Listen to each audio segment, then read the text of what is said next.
Welcome to Norfolk Whiskey Group and Norfolk Wine and Spirits. Today we're going to talk about tier distillery, which is a rum distillery. Mostly rum distilleries, but they have also done some single malts and other things.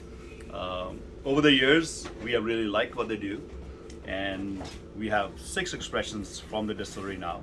All of them happen to be rum, all different, slightly different. This is 2018 version. This is the first bottle that we picked with Maggie Campbell, the head distiller at the time, and this was called Maggie's Cut 26.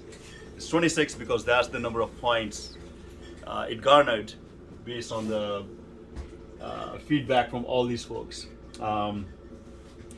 Very whiskey forward rum, as you can see from the color. It was a number 3R char American oak barrel, and really beautiful, and it's been sort of a legendary around people who like privateer rum. So the next was a collaboration with Raising Glasses. We call it Notorious Rum BG, and it's actually matured in a bourbon barrel. So again, rich in color, but not as intense as American oak, number 3 char. And then during the quarantine, we wanted to pick a barrel. Maggie sent us 5 different barrel samples, and lo and behold, we fell in love with all of them, most of them, and ended up picking 3 barrels. And we had about 55 people on this Zoom call at the time. The first barrel that we picked was Quarantine Buccaneers. That's what we called. We want to call it ice cream barrel, but per regulations, we could not put ice cream on the label. So we went with Quarantine Buccaneers. Very vanilla forward, creme brulee, absolutely beautiful, and you must try this while this is around. So the same day we picked another barrel, and that was because it is a whiskey group, and this is a Lafroig barrel. So in the sense that this was much further matured in a Lafroig cask, and we call it Lefroy.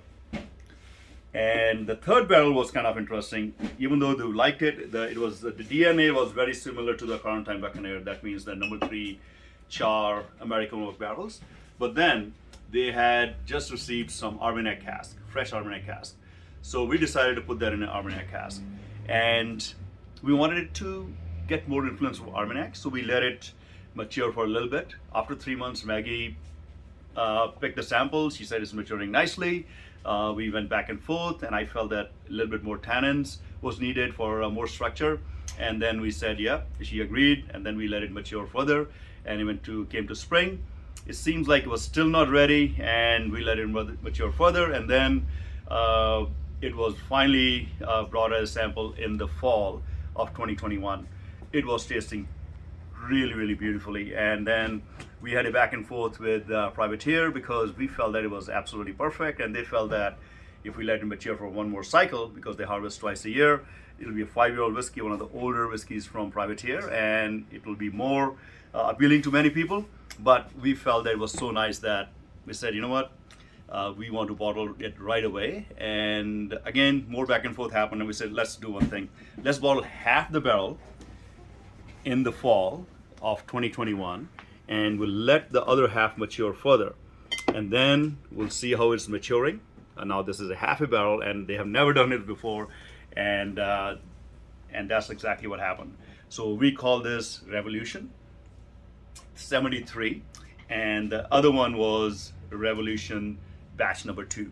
The first batch yielded about 100 bottles, and the next batch, by the time Angel Share and so on and so forth, yielded only 92 bottles, and the EBU was slightly different. So we are going to be tasting all these pretty soon, so come join us. And just to show our love about Privateer, come follow me and take a look of the selection we have right here.